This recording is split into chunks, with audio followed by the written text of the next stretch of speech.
Hi, everybody. Welcome back to another episode of The Read Step. I am your host, Isaiah Ruiz, and today we are going to talk about the game, the matchup, not the game, but the game of the weekend, that's for sure. College Game Day is already there. College Game Day will be there. This is going to be the game that a lot of people have their eyes on. It is between my Oklahoma Sooners versus the Michigan Wolverines. You got Bryce Underwood going to try to prove that he is more than a legitimate and hype quarterback just coming into this year as a true freshman. And then, of course, you have John Material on the other side of the ball. A really test for both quarterbacks, but a test for John Material, see if he could push himself into that early season Heisman Trophy conversation early on in the year. I think he has the talent to do it. He has the ability to do it. He's one of the best quarterbacks in the country, as we all know already. And I think this is going to be truly a great game. I think this is going to be a battle. I think this is going to be a closer game than people may think. Hopefully not. Hopefully my Oklahoma Sooners beat them by at least a couple touchdowns, but I don't anticipate it being that way. I think both teams are going to play really, really strong and really, I think they're going to both play very, very hard against each other. Both teams have really good defenses. Oklahoma has, as I've expressed before, I think they have a really talented defense and arguably the best defensive line in the SEC. Meanwhile, Michigan, they've always just had studs on their defensive side of the ball. I think that this is going to, like I said, I think this is going to be a good test for both offenses, not just also the quarterbacks, but again, both offenses. But the more high-powered offense that I would say is definitely Oklahoma's, and it's not just me being biased. I mean, I am going to be a little bit biased. I mean, come on, I'm a student there. But like I said, like I mentioned before, John Mateer. I'm sorry. I'm a little bit sick, so or not a little bit. I am sick, so this is going to be a shorter video. Plus, I'm trying to get everything uploaded and ready to you guys by hopefully the morning time before the game. But you have John Mateer, you have Deion Burks, who has obviously proven that once he's healthy and he's back, he is an outstanding wide receiver and one of the best wide receivers in the country. We've seen him make plays. He had that touchdown. He also had that one-handed catch on the sideline against Illinois State. You have Jaden Ott, and you also have Keontae Lewis, who led in receiving touchdowns for the Oklahoma Sooners last week as well. Just an absolutely, truly like a star-studded offense. Cannot complain about it. And the defense is the defense. They're going to do their thing. Same thing for Michigan. Michigan, though. You had Haynes, the running back for Michigan, last week. Arguably, he was quite honestly the player of the game on the offensive side of the ball for Michigan. 16 carries, 3 touchdowns, 159 yards rushing. He is going to be. We're going to see if the OU defense, especially the defensive line that I always keep talking about, if they're going to be able to go and stop somebody like Haynes and like Bryce Underwood, like I mentioned, and really put on a show. If the defense for Oklahoma really can manage and force Bryce Underwood to throw the ball as a true freshman going into Norman, Oklahoma, week 2, coming off of a win, they're both going to be up there, high sprung, very energetic, very ready. They know how big this game is. Everybody here knows how big this game is. But if they could get to Bryce Underwood as a true freshman into an environment like that, I think that's going to be something that could potentially be a really huge factor that people aren't going to be talking about a whole lot. But that's going to be something worth definitely noting and mentioning as well. But, I mean, apart from that, this is for both teams, going forward, let's take a look at the schedule. For Oklahoma, if they win this game, they go to Temple. I think they beat Temple. They have a huge game against Auburn in Norman. You would have, what's his name? I am so sorry, I'm blanking out right now. He obviously the former quarterback Jackson Arnold. Jackson Arnold coming back to Norman, Oklahoma. Probably going to be seeking revenge against his former team, the Oklahoma Sooners. Then you have Kent State. So ideally, if you're Oklahoma, you're going into that Texas week 5-0. I've mentioned that before. You're going into that week 5-0. That's a game I think you can definitely win. Texas, we saw their struggles early on against Ohio State. Now that is Ohio State, and again, I do anticipate that Arch Manning is going to be better, and he's going to get better throughout the regular season. It's just like I mentioned in that Texas-Ohio State game, both quarterbacks starting for the first time, going into a just completely different environment for Arch Manning, especially himself, and we saw that, let alone going all the way up to Columbus. So Oklahoma, for them to go like I mentioned, to go 5-0 into that game, they have a real good shot of going and beating Texas, I feel like, and upsetting Texas. And I mean, Texas goes into Dallas, you go into Dallas, and you find a way to get a huge upset win, which I think Texas goes in and is also at 4 wins at this point in the season also. You go and find a way to beat Texas and Dallas in the Red River Shootout. I think Oklahoma, by that time they should be hovering around the top 10. You certainly put yourself in the top 10, probably even in the top 5. And that would be the first time we've seen Oklahoma in the top 5 in really a couple years. Somewhere that they haven't been in a little while, at least in recency, but we definitely used to have seen them before in the more larger scale of the recent past. Then you go to South Carolina if you're Oklahoma. That's going to be a tough game. I mentioned before, South Carolina, by the way, going into this week as the number 10 team in the country, deservingly so. Like I mentioned on the last episode I did, I think South Carolina right now has 3 of the top 10 players in all of college football. You have Dylan Stewart, the absolute beast, the number 2 edge rusher, in my opinion, behind Colin Simmons of Texas. You have Nick Harbor, one of the best wide receivers in the entire game right now, playing for South Carolina. And then, of course, you have Lenore Sellers, who also, by the way, apart from John Mateer, Lenore Sellers should also definitely be at the forefront of the Heisman Trophy Award, even if it's this early in the season. So that's going to be a great game. OU at South Carolina. If OU starts 5-0, 1, 2, 3, 4, 5, 6-0. Sorry, they go to South Carolina. I actually think South Carolina takes that game at South Carolina. But then you go play Ole Miss. I think OU can take care of Ole Miss. I think OU can beat Tennessee. I definitely now think OU could beat Alabama after Alabama got that ass whooping that they got from Florida State. I think Alabama's just shot right now. I think they have lost all hope in Kalen DeBoer. I think the players don't want to play for him no more. It was very evident in the way they were playing, the way they were tackling, the effort that they gave. No heart, no nothing. And those are always signs, I feel like, of players that know how to quit on a coach without actually going out and saying it and actually taking it to the media saying, we just don't believe in this guy. So this could be a very ugly year for Alabama. So I can say even at Alabama, we go back-to-back years and beating them. Obviously, we beat them last year. I think this year, at least right now, more than before the season started, I really like their odds against Alabama. Then you have Missouri coming to town. Missouri is not going to be an easy game. I think that's going to be another tough game. All of these games in the SEC obviously are going to be tough games. But I think Missouri coming to town, I think they beat Missouri, but I think it's going to be a tougher game than people think. And what I think at the end of the year, what I truly believe, let's say Oklahoma goes, let's just say they beat Texas, which they could do. 6-0, you lose to South Carolina, 6-1, you beat Ole Miss, 7-1. You beat Tennessee, 8-1.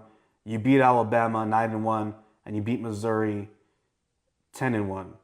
Obviously, 10-1 for some of you that are probably watching this right now. You guys probably may think I'm crazy. You guys probably think I don't know what I'm talking about. But hey, beating Texas is very doable. I don't see them beating South Carolina, but beating Texas is very doable. Beating Tennessee and Alabama, even if it is over there at those games and their stadiums, I think it's very doable now more than ever.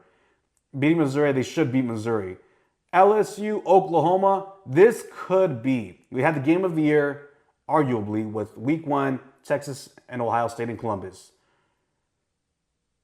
We could have the game of the year at the end of the season also, or at least to rival Texas, Ohio State.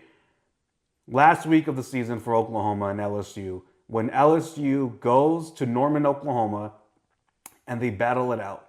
I think LSU will still be somewhere in the top 5 as far as college football rankings.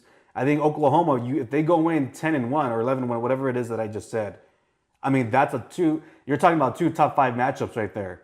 A potential, for sure, a top 10 battle. If they go in but they lose to South Carolina, so that kind of keeps them out the top 5. We're talking about a top 10 battle, Oklahoma versus LSU. That game has the potential to be electric. If you're the Oklahoma Sooners or if you're LSU fans, this is already so far shaping up to be a great game. And I get it's super early. A lot of things can change. Oklahoma can go and lose against Auburn. They can lose against Texas, South Carolina. They can lose to Ole Miss or Tennessee, and they could obviously get blown out by LSU. But what I'm saying, from what I've seen, I think Oklahoma has the potential with what I've seen from their offense and John Mateer at the quarterback position, with the talent that he has on the outside and then the guys that he has behind him at the running back position, along with that defensive line. I think the sky's the limit for the Oklahoma Sooners this year. But that's something that I can definitely see happening. On the flip side for Michigan, after this game, you have against Central Michigan at Nebraska versus Wisconsin. You got at USC. I'll be at that game. Definitely going to try to post like a short or something as I'm at the stadium or take a picture. But Michigan's going at USC versus Washington at Michigan State. Purdue at Northwestern, at Maryland, and then Ohio State. I like my Oklahoma Sooners in this matchup. So let's say they're 1-1. Central Michigan, they should beat 2-1. Nebraska, same thing, 3-1. Wisconsin, 4-1. At USC, that'll be a tough game. I think that week. There's so many great games that week. By the way, I want to talk about that, but we'll talk about that when we get closer to that week in college football. At USC, it's really a toss-up. I like USC though. I do like USC in this game, and here's why. USC. It's not just because I'm still a fan of USC. Always will be, but I'm an Oklahoma Sooner now. USC is stuck with a dilemma. Michigan is not stuck with a dilemma, at least not with their head coach. USC has one of two options this year. Either Lincoln Riley goes, and we're going to talk about USC. Sorry, I keep cutting in and out, but we're going to talk about USC and Lincoln Riley during this at some point in this show, at some point in the channel. So we will get there. But USC is faced with one of two dilemmas. Either Lincoln Riley goes out and wins 9 or 10 plus games, makes it to the college football playoff, and does what he's supposed to and what he was hired to do, and be successful with the program, or they lose quite a bit of games, including this game to Michigan, and Lincoln Riley will probably be fired. Let's call it what it is. But I like to think that, as any human being would, he's going to fight for his job. So I'll take USC in this matchup over Michigan. So you got 1-0, 1-1, 2-1, 3-1, 4-1, 4-2 after USC versus Washington at home, 5-2, 6-2 after Michigan State, 7-2 after Purdue, 8-2 after Northwestern, 9-2 after Maryland, and 9-3 obviously playing Ohio State. I think this year Ohio State finally beats them. Will I be surprised if Michigan wins? No. They won 4 straight games. I will not be surprised if they win. I could see them going 10-2 and going into the college football playoff as a really high ranking as far as the Michigan Wolverines. But I do think Ohio State won the title last year, so Ryan Day is not going to get fired. But he cannot go 5 straight years losing to Michigan. I think Ohio State is going to do whatever they can possibly do to go out and beat Michigan and probably try to trounce them and beat them bad, or as badly as they can. I will take Ohio State in that last week of the season. I got Michigan going 9-3, also making the college football playoff. I think they'll barely sneak in, but they will make the college football playoff. So really big implications for both teams, as I mentioned, going into week 2. This is going to shape up how the rest of the year is going to go, in my opinion. This is a huge game for both teams. It's really going to decipher what kind of team they are. They're going to get an early identity of who they are, what they're good at, what they're not good at, their strengths and their weaknesses. And it's true. I mean, but the big discrepancy here, you have a true freshman quarterback going into Norman, Oklahoma, one of the blue bloods of college football. The environment is going to be electric. It's going to be a red-white-out game. There's going to be college game day is going to be there. The environment's just going to be crazy. And meanwhile, on the other side of the ball, you have John Mateer, experienced quarterback, played many years at Washington State, played in big games. He's one of the Heisman Trophy early favorites already. I think that for that reason alone, not even getting into some of the weapons, I think Oklahoma definitely has the advantage in that point. A lot of people are picking Oklahoma, and rightfully so. But nonetheless, this is a game that can go either way, and this is a game that's going to come down to which defense can make the bigger plays when they matter most. And that's something that you can typically, you can say when it comes to a big game. But truly, both teams have really awesome defenses. But ultimately, whoever could have the Kip Lewis pick six like last year against Alabama, whoever could have the sack on third or fourth down to put the other team in a tough situation, all of that is going to come into play. But again, I think Oklahoma takes it. They have the more experienced quarterback because while I do mention that yes, the defensive plays are going to matter, having John Mateer, somebody who's experienced, has a little bit of a better advantage, apart from being at home, of really knowing how to get out of a situation like that and making the plays when need be. Plus, again, Oklahoma's offense, I have to keep emphasizing, they're just absolutely insane. It's Lewis, it's Burks, it's Ott, it's Barnes, it's John Mateer. I mean, the list goes on and on. So, great game that it should be. It's a 5:30 game on ABC. For those of you who don't know or didn't know, but this is gonna be it's 5:30 my time. Sorry, which is Montana. So it's gonna be 6:30. No, 6:30 in Norman, Oklahoma. So it's gonna be like about a 4:30 game on the West Coast and a 7:30 game if you're on the East Coast. But regardless, gonna be a fun game to watch, a great game to watch. We're gonna get to see a true freshman quarterback play against a very proven commodity and John Mateer and a high-powered offense from the Oklahoma Sooners.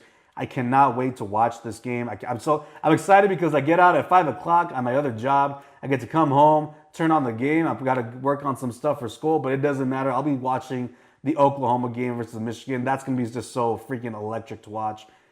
I'm just so happy. Football is just... By the way, football today, the Eagles versus the Cowboys, we're going to get into that a little bit tomorrow. But I keep saying this. I'm going to keep saying it for at least 2-3 weeks, but football's back. It's the best time of the year. I'm so freaking ramped up and excited. This is the shit that I live for, and I live for matchups like this. And every Michigan fan, Oklahoma fan, and college football fan lives for matchups like this. Can't wait for it to get started. Can't wait to watch the game. And go Sooners. Boomer Sooner, go Sooners. Trey Young making a guest appearance, a guest pick on College Game Day.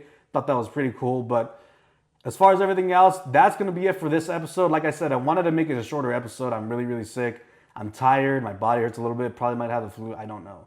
But that's all that's going to be for this episode. Thank you guys so much for tuning in. I'm seeing everybody who's watching, and I'm seeing the subscribers and everything. Really means a lot. Keep tuning in. Keep watching. I'm going to keep creating content for you guys, and we're going to grow this channel to as big as we can grow it to. Thank you guys truly so much from the bottom of my heart. It means a lot. Leave a like, comment, subscribe, and we will catch you on the next episode. Peace out. Boomer Sooner.